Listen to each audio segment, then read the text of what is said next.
I was in a horrible fog because I had not slept in over a day. Danae and I had spent over 23 hours on a plane, and we were now in the airport of Addis Ababa, Ethiopia. We were there to pick up two of our sons who we had adopted. And as we arrived in the airport, Danae and I recognized no words. None. I do speak a little English. Danae knows a lot of Spanish, but nothing we heard when we walked into this airport made sense to us. And we walked through a line of taxi drivers who were holding signs, and we were looking for something that resembled our name or someone to notice us because we really stuck out in this airport. Someone who would come get us, a taxi driver, and take us to our hostel because that was what was supposed to happen. But we soon realized there was no such sign, and there was no such person that was going to take us to our hostel where we were going to stay for the week. And after walking around an hour or so, it became more than obvious to us that our agency did not reserve a ride for us, did not make available to us a translator. There wasn't a guide. There was no one who was supposed to be there present to take us, to help us in this situation. And this was before Google Translator. And there was no way for us to communicate with anyone. We knew no parts of this language. I don't even think we watched the videos we were supposed to watch, which helped us become acclimated to this place in the world. We were totally out of sorts. And we walked around and we looked at signs and billboards, and it all looked like gibberish to us until we noticed that one sign that is noticeable in every language: Coke. And so we walked over to this little cafe and we pointed to the Coca-Cola sign. If you're from Tennessee, you just call it Coke. It's all Coke. But we pointed to it, and the person prepared for us a Coke in a bottle, and then we just looked at each other and realized we haven't the currency to pay for this. What are we going to do? And then we tried to communicate with the person. I think they ended up just feeling sorry for us and giving us the drinks. And as we sat there, I noticed something hanging from the wall that many of you don't even know what it is. It's called a phone book. And I thought, there's a phone book. I know that's a phone book. It looks like a phone book. And I'll go over to this phone book and I'll open it and I'll find some contact that we're supposed to have in this phone book, and we'll call them and we'll figure all of this out. And I went over and opened the phone book, and it looked like a very complex algebra problem. And I failed algebra in high school, so that made me really nervous. But then I decided to walk up to a taxi driver and just say something. And say it really, really loud in English, because that really helps. If you just say it loud, people will understand. And so I walked up to this guy with his little taxi that was falling apart, and I just said very loudly, "Ethiopian guest house." And he just stared at me, had no idea what I was saying. And later we figured out that most guest houses in Ethiopia are called Ethiopian guest house. And there were hundreds of guest houses in this city. But somehow this taxi driver, maybe he had done this before, maybe he had seen idiotic, moronic Americans before, and he knew where they were supposed to go, and somehow he got us to where we were going. We just got all of our luggage and got in his taxi and hoped and prayed he would take us to where we needed to go. And he figured it out. We still have no idea how we got where we were going that day. But these moments of language confusion, culture shock, where there is dissonance between words and culture and people and places. This dissonance reveals something God has intentionally done in the world. We are to notice and thank God for the beauty of diverse culture. We are to look at the world in amazement at times as we see the culture that God has planted in the world. But we are to also be reminded where it comes from and why it exists. Even when we experience frustration and at times foolishness in trying to communicate with one another. The reality, these moments remind us of our pride as humanity. They are a part of a curse that is yet to be redeemed. And as we have seen in Genesis so far, anytime God brings about a curse, there's beauty to it. But we're to be reminded that this curse is yet to be redeemed. And we see in Genesis chapter 10, just in summary, as we glance at Genesis chapter 10 and we see all of these names and places, we are to see that the earth that God purged of wickedness has been repopulated through the sons of Noah. But as we look at that genealogy, it's unlike other genealogies in Scripture. Most genealogies emphasize who these people came from.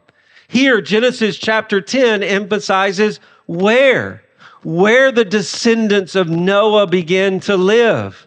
And chapter 10 provides for us what most people refer to as the table of nations.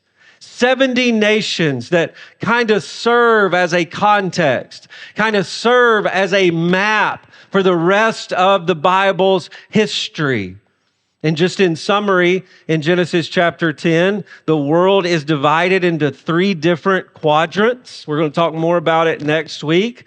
But the northern quadrant is given to Japheth, Noah's son. This is kind of the Europe, Asia, above the Black Sea area. And then the west of the known world is given to Ham. This would be Africa. This would be south of the Mediterranean Sea. And this, Ham's territory, ended up being where most of Israel's enemies would come from. As they occupy their land and as they defend off their land, we see Ham's descendants arise and begin to war against Israel. In that section of Scripture, we hear names like the Assyrians. We hear of places like Nineveh, Sodom and Gomorrah, and even the Canaanites.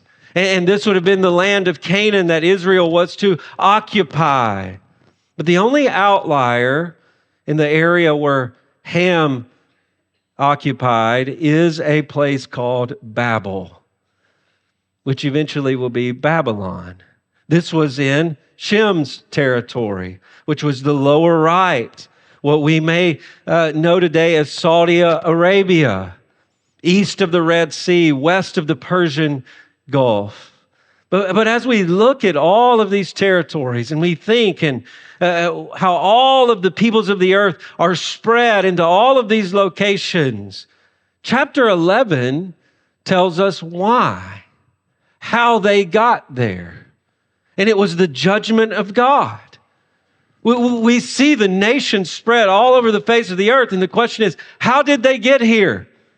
From Noah, how did all of these people get into all of these different places? Well, chapter 11 tells us how and why. And the why is, first of all, because they want it to be God. And we see that beginning in verse 1 of chapter 11. Notice, now the whole earth had one language and the same words. Now notice the emphasis here. The whole earth that had been judged, that had been flooded, now is occupied again. And there is one language and there is the same words. The emphasis is everyone can communicate. All peoples can communicate with one another on the whole earth. Now, the word for one language there can actually be translated one lip. And it is actually a very silly, disgusting way to communicate the sort of collective pride that man had at this time. Man, humanity, is giving God the lip.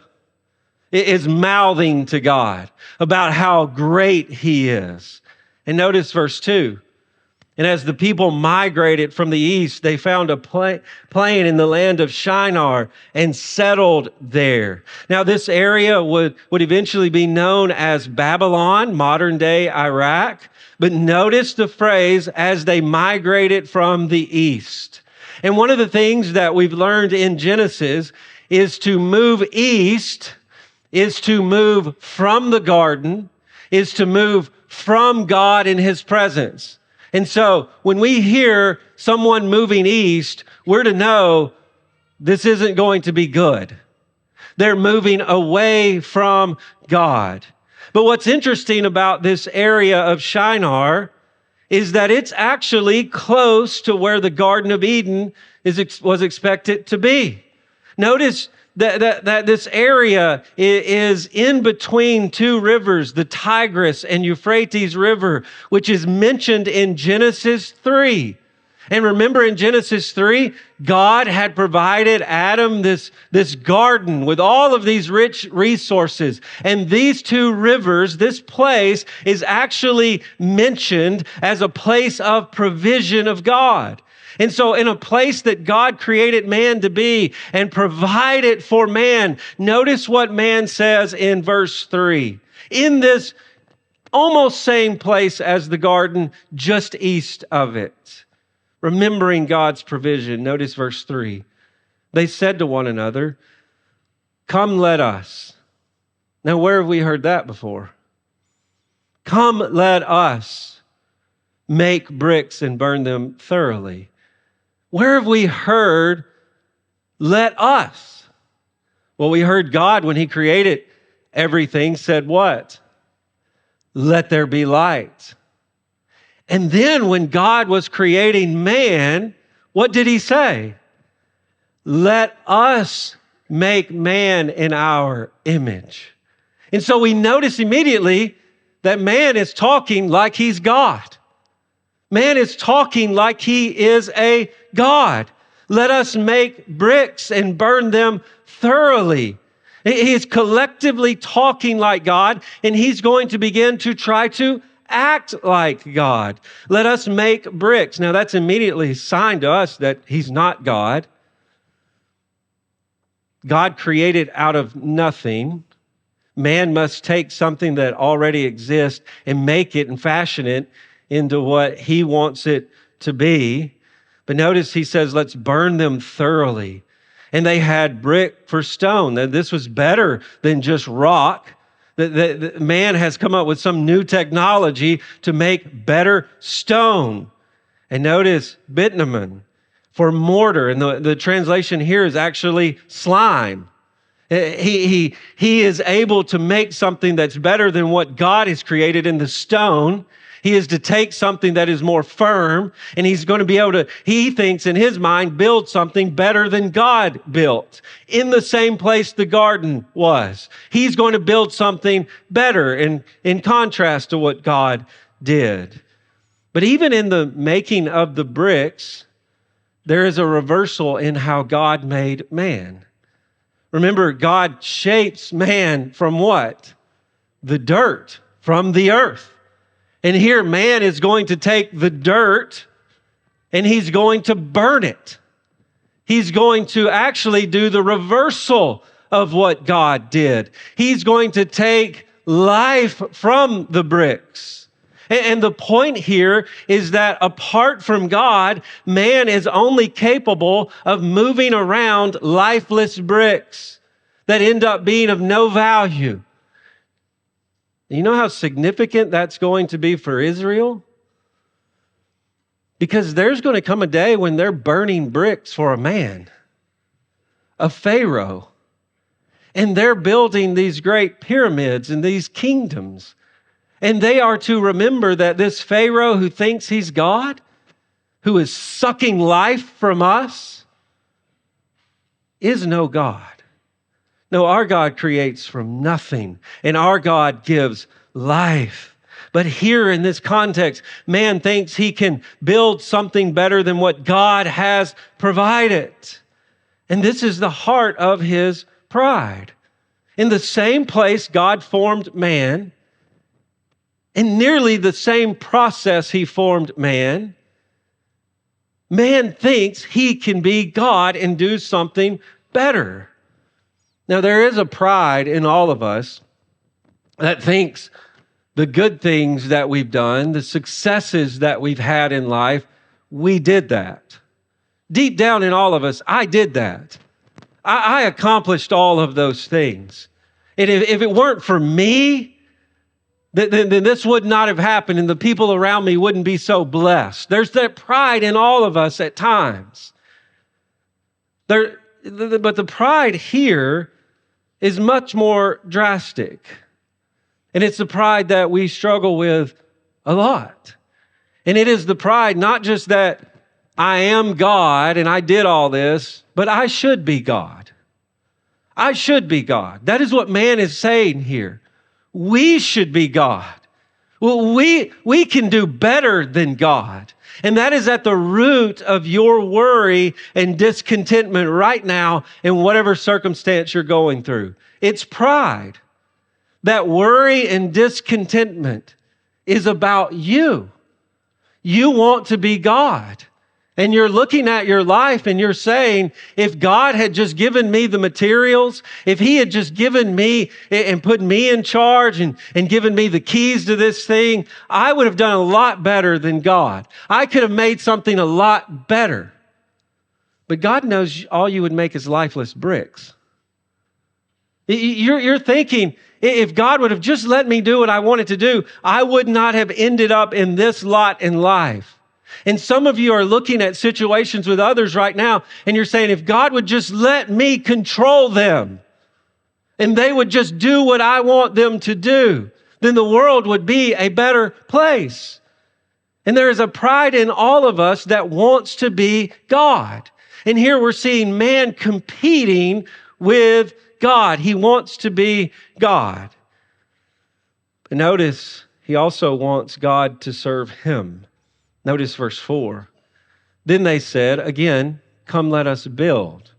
Again, there is the emphasis here. Man is talking like God. He thinks he can provide something better than God, and now he thinks he can build something better than God. Notice, let us build ourselves a city and a tower with its top in the heavens. Now, we've already seen in Genesis where cities contrast the garden.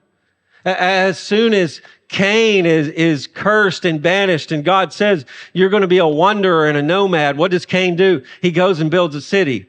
He defies God. And he builds a place and names it after his son, a man-centered city versus a God-centered garden. There's the contrast with the cities and the gardens in Genesis.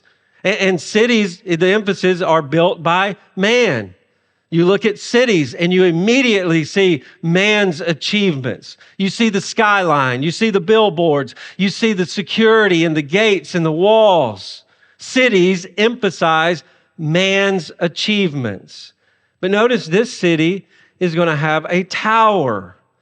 Now later we realize that this is probably a ziggurat, which was infamous in Babylonian culture. It was a temple that was constructed so the gods could come down to man and do what man wanted them to do. And I do have to admit, I just realized we had one of those at a VBS one time, a massive ziggurat. but that ziggurat was redeemed to the glory of God. But the purpose of this tower is not just that man can build something and get up to God and display how great he is before God. It was a tower built so that God could come down to man. And we see that in all of the other pagan religions.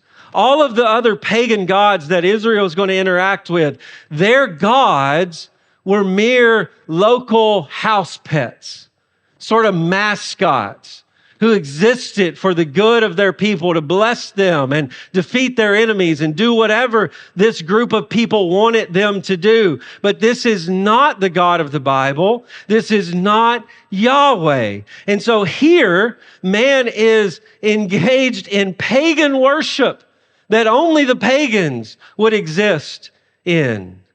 But notice he says, and let us make a name for ourselves. Where have we seen the issue of name? Remember, in the line of Seth, when Seth is born, this is when men began to call on the name of the Lord.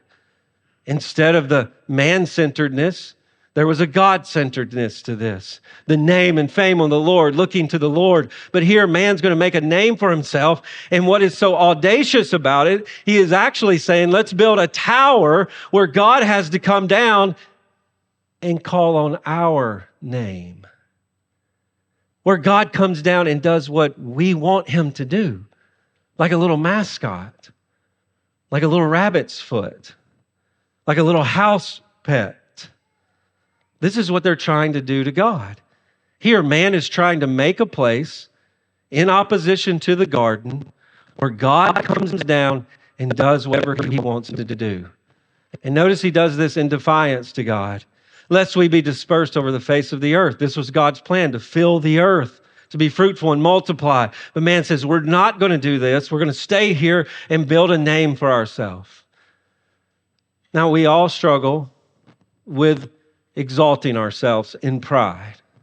There's not a person here today who doesn't want credit, who doesn't want recognition, who doesn't want to be noticed, who doesn't want to be liked, who doesn't want someone to walk you up to you today and say, oh, you look so cute. Or, man, you're so smart. We love your opinion. We all clamor for that deep down. And then there's also a pride that just says, I'm going to do whatever I want to do. I don't care that God made me or created me. I'm going to do whatever I wanted to do. And there's a pride in our mind that thinks, as they try to make this city secure, that if I can just get over here and do whatever I want, live it up, me call the shots and make the rules, that in this life I can provide enough security for myself that not even God can thwart it. But there, deep down in us, when we sin, we think that. I can do something that's going to make me so happy. And by my will, it's going to be so secure that God can't even take it from me. And we see that pride in man here. To build something for himself and to do it in defiance to God, and that it would be so secure that God couldn't thwart it. Actually, God has to come down and bless it. But the most extreme form of pride that we see here, that kind of sums it up, is that God exists for me, not me for God. That's what man thinks here, is that God exists for us. Let's bring him down here and tell him what to do. Not he created us and we live for his glory and we're supposed to fill the earth with his glory. It's no, we're going to call the shots and we are going to tell God what to do because he exists for us. Now, what's scary about this? As you hear that, any vestige of Christianity in our culture today that's popular is this very thing. Therapeutic deism that begins and ends with you. And God exists for you. And what God is to do is to give you Jesus to get you to heaven and make your life easier. And we create little ziggurats in our life where we say, God, you got to come down and bless this. Look at all the nice, good things I'm doing. You come down and you bless this. And we think God exists for us. He's a little mascot. This is the version of Christianity that is so popular in our day. And it is why folks are so disillusioned with Jesus, the real Jesus of the Bible. They don't get him. Because they begin and end with this thought, God, you are so enamored with us. We just take your breath away. And God is just on edge, waiting to come down and affirm whatever we're doing, waiting to come down and bless whatever we want. That is where we start when we think about religion and spirituality. And so what happens, and when people come in contact with the real Jesus, then he says, oh, I died on a cross. Take up your cross and come and die. They're going to know you by your love. What does that mean? You have to obey me. Oh, no. I thought this was about me, making me happy. This is not what I signed up for. And this is the very religion that we see here of Babel. It's easy, no requirements. We're the center of the universe, and we tell God what to do. This is a version of our pride that we see all around us. But notice God's response. First of all, God isn't impressed with us. Notice verse 5. And the Lord came down. Now that's supposed to be funny. This is humorous. This whole thing here is funny. And the Lord came down to see the city and the tower. Oh, we're going to make this amazing city. And we're going to make this amazing tower. And it's going to reach into the heavens. And God is saying, I'm waiting. I'm waiting. Where is your little city? Where is your tower? Oh, I've got to come down there to find it? I've got to come down there to see where it is? He came down to see the city and the tower. And notice what he says here, which the children of man had built. Again, this is more sarcasm.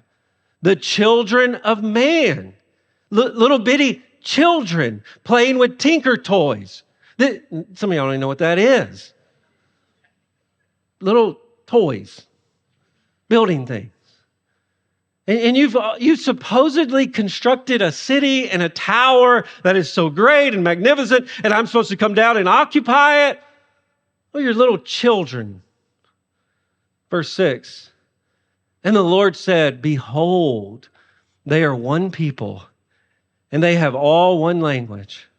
And this is only the beginning of what they will do. Now, a lot of people read this like God's scared. He's not scared. He looks down at their city and goes, oh, wow. Y'all can talk. Y'all can communicate with each other. And you built a little fort down there. What might you do? Oh, you might compete with me in my sovereign power. You may create something that overtakes my rule and reign. He's being sarcastic. Sarcasm is biblical. Not mine always, but it's kind of biblical sometimes. This is only the beginning of what they will do. And nothing that they do will be impossible for them. He is mocking them. Now, created in the image of God, we do amazing things. God created us to do amazing things. The mind-blowing things that we can create and we can accomplish. But we never do those things in defiance to God. And what we do as humanity, created in the image of God, fearfully and wonderfully made, is always to give God glory and thanks that He created us and gave us the ability to do it. It's never to compete with God, and it's never to be in defiance to God. And the reality is, we look at the world right now and we get really nervous about some things man can do now. I know some of us are all scared of AI, and there's some real problems with that. We're all worried about TikTok. We think we're sharp because we can deposit our checks with our phone. And we just stand back, wow, look how awesome we are. SpaceX is orbiting somewhere out there right now. Now, for some of us, we get really nervous about that. Orwell was right. That's not, don't attribute me to those things. But we get nervous, and God is bent over in laughter. You think you're so sharp. You think you're so amazing. I'm not impressed with you. You don't scare me. I'm the creator of all things, and I order the universe. Which also means he's not impressed with your spiritual ziggurats. The sort of resume that you create before him. Some of us are here today because we think we're building something we're going to hold up to God and say, look how good I am. Look at all the things I do for you, God. Look at this image that I have, and it's all about us. Look over the last year, Bible and coffee, Instagram, over and over and over again. Look at all these things. Aren't you impressed, God? Aren't you impressed with my church attendance? Aren't you impressed that I go to BFG? I don't like it, and it's awkward, and I have to go in someone else's house, and then I have to talk about the sermon. That is so weird and awkward, but you know what? God, I did it. Aren't you impressed? And he says, where? What? I can't even see it. What are you talking about? That's about you. And your vertical is weak. I can't even see it. God loves us enough to say, no, I'm not impressed with you. I'm not. It's not about you. And that's where we continue in verse 7. God loves man enough to curse this sort of pride. He says, come, let us go down and confuse their language so that they may not understand one another's speech. So the Lord dispersed them from there all over the face of the earth, and they left off building the city. Lifeless bricks in ruin. God curses what is going on. He confuses the language so that they are dispersed. And one of the things we learn here is God always gets what he wants. Do you get that? God always gets what he wants. Be fruitful and multiply and fill the earth. He's going to get what he wants.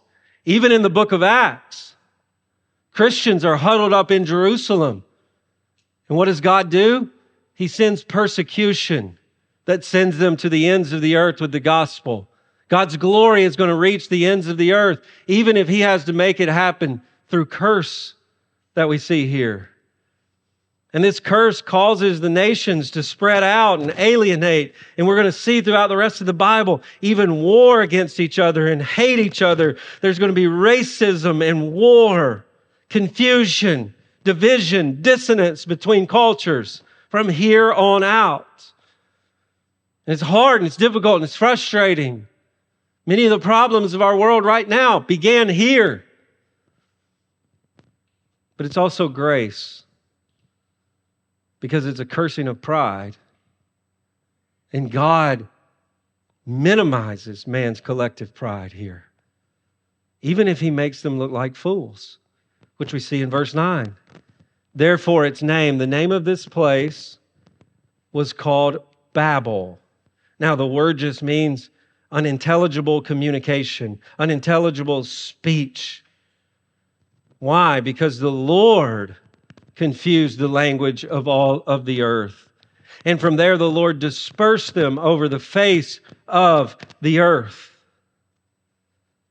Now, we've seen with the flood that God wipes man off of the face of the earth. Here he just spreads man over the face of the earth, casts him over the face of the earth, scatters him over the face of the earth. But what's interesting is the 236 times this word Babel is used in Scripture, it's always translated Babylon. Here's where Babylon comes into existence. Babylon is referred to as the gate of God. We open up the gate and God comes in and does whatever we want. And God looks on Babylon and says, no way. Your unintelligible speech. You're moronic sounding. That's what that sounds like. For you to try to tell me what to do. Babylon becomes the face of God's enemies throughout Scripture. Even in Revelation, all of God's enemies become a collective Babylon who is referred to as the great harlot who persecutes the church. And we see here the glory of Babylon actually began in humiliation. And in chapter 10, if we went back there was a guy named Nimrod. Now, the way we use Nimrod is to call someone an idiot. It actually just means rebel. To be a Nimrod is to be a rebel. But this man in chapter 10, he becomes king of this very area.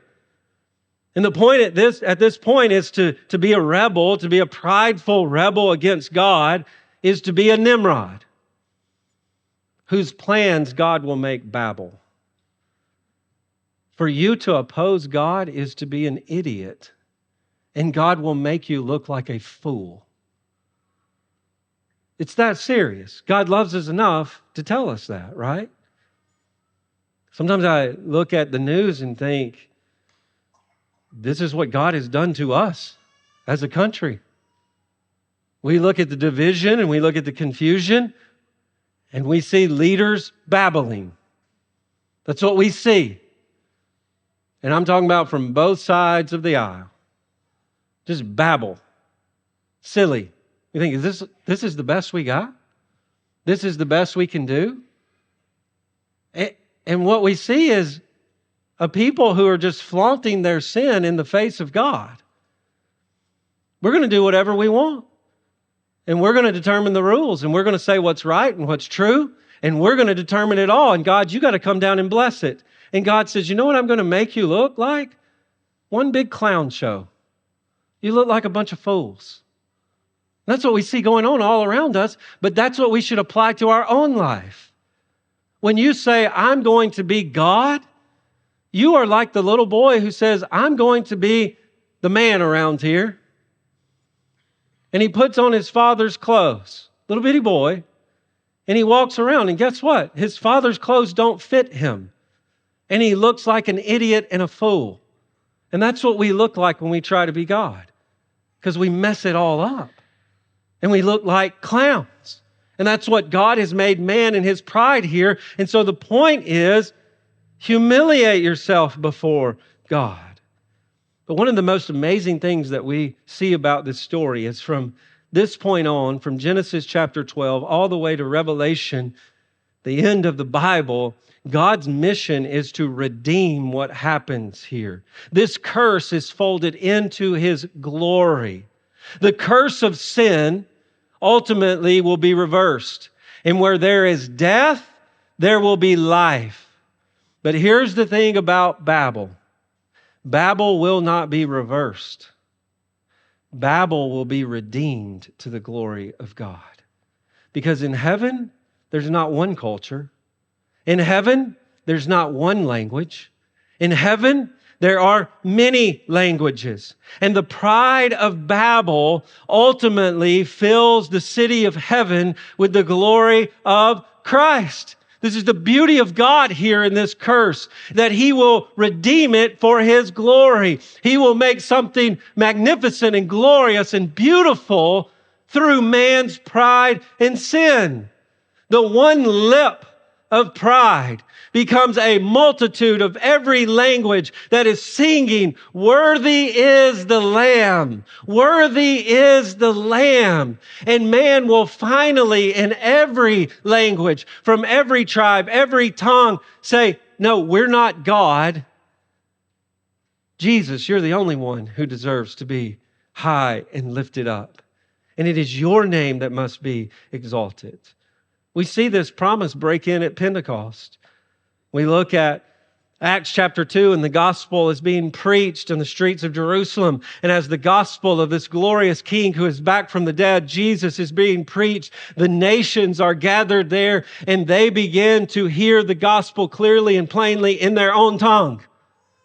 And we see the redemption of Babel that is happening even at Pentecost. And what we are seeing there is a king who is building something. He's building something. He's building something that what? The gates of hell, the gates of God, Babylon, and death and sin will not prevail against it. And man's pride will not prevail against it. Jesus is building his church. And the reality in your own life, you only move from Babel and confusion to clarity when you join Jesus in this, the redemption of Babel. And you've got to ask yourself, what are you building? What are you building? Little city that you think is secure, you get all the credit, you get to do what you want. God will make it Babel. And so what do you give your life over to? The building of Jesus' city that will come down to earth. And there will be people from every tribe, every tongue, every language. We give ourselves over to that. You see a picture of so many churches here in the Tower of Babel, right? Where God says, go make disciples, be witnesses to the ends of the earth. And churches say, no. We're gonna find our little plot of land. We're gonna build our little tower here, and we're gonna make a little brand for ourselves. And then, as Clay said earlier, 100 years from now, none of those people are there. And there's lifeless bricks in their place. We're not gonna be that church. That's why you are sent. We're gonna be sent. We're going to do what God has called us to do and make his name famous to the ends of the earth. And that's where your life finds meaning.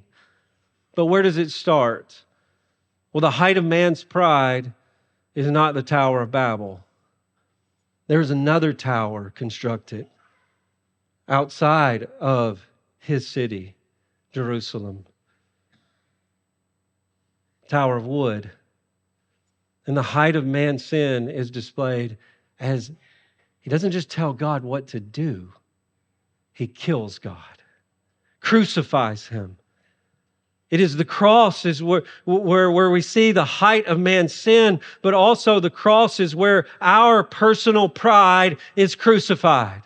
You see that? The height of man's sin, but it's also where our pride is crucified.